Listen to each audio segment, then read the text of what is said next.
Honestly, is for me, number one thing that I like to know is, do you know your brand? Do you know what your messaging is? Do you know what you're targeting? Who is your audience? Where do they live? What platform are they digesting information? A lot of people don't know the basic information because they've seen or they heard about influencer marketing. It's new, but not new like it was 5 years ago, right? People know, they know a lot of success stories, or they don't know the in between.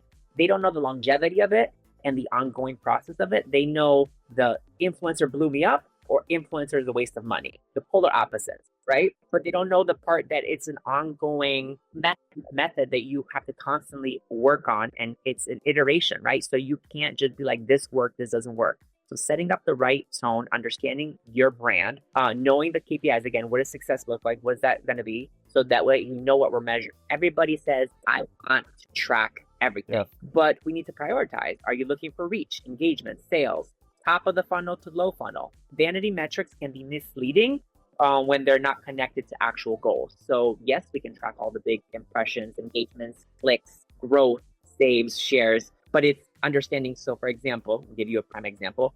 If we do a brand campaign and we say we got 5K clicks and 0 conversion, one brand can look at that as a flop, and another one can celebrate it because the goal was to create buzz and education. So context is everything. So in healthcare specifically, context is more of a nuance, because metrics like comments, shares might show trust and building that trust and equity, even if it doesn't translate in immediate appointments. That's why we always zoom out and ask, okay, does this move the needle towards the long-term business goals? Is it giving us an audience insight that we can use for future campaigns? Are we learning what kind of stories or creators or audiences are connecting with? Because ultimately, it's not about data volume, it's about data with direction.